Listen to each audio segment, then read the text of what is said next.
আজি কথা এটা ক'ব খুজিছোঁ, অলপ দুখ লগা কথা, গতিকে বেয়া নাপাব কোনেও। মানে কথাটো হ'ল এনেকুৱা যে দেউতাক যেনেকুৱাই নহওক সি তেখেত অকামিলা হওক, কাম নকৰা হওক, যিয়ে নহওক, দেউতাক থকাটোৱে বহুত ডাঙৰ কথা। আজি যাৰ দেউতাক নাই, যেনে মোৰ নাই, মোৰ যেতিয়া দেউতা আছিল, মোক সদায় গালি মাত বেয়া তেতিয়া মই ভাবিছিলোঁ যে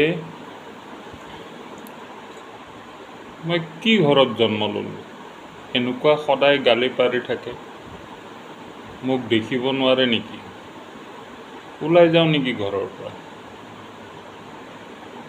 কিন্তু আকস্মিক মোৰ দেউতা নাইকিয়া হ'ল, মোক সোধ পোছ নকৰা মানুহজন নাইকিয়া হ'ল, মোৰ কাৰণে ভাত খাব ৰৈ থকা মানুহজন, বাৰান্দাত বহি থকা মানুহজন নাইকিয়া হ'ল।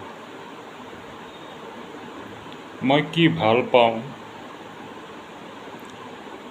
সেই মানুহজন, মোৰ চিন্তা কৰা মানুহজন নাইকিয়া হ'ল। তেতিয়া মই অনুভৱ কৰিছিলোঁ যে সঁচাকৈ দেউতাক হয়। আজি মোৰ দেউতা নাই, সেই ঠাই কোনো পূৰণ কৰিব নোৱাৰে।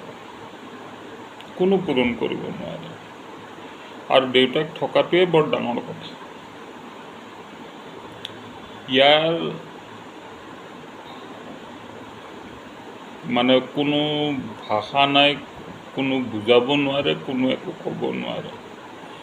গতিকে আজি উঠি অহা ল'ৰা ছোৱালীসকলক মই এটাই এডভাইচ কৰোঁ যে যেতিয়ালৈকে দেউতা থাকে তেখেতক সন্মান কৰক, মান সন্মান দি কৰক, তেখেতৰ বিষয়ে জানক, তেখেতে কিবা অশান্তি পাইছে নেকি সোধক। দেউতাকে কেতিয়াও নিবিচাৰে তেনেকুৱা সন্তানৰ পৰা। দেউতাকে বিচাৰে মোৰ সন্তানটো জল্দি ঘৰমুৱা হওক, ঘৰত আহক, একেলগে এসাঁজ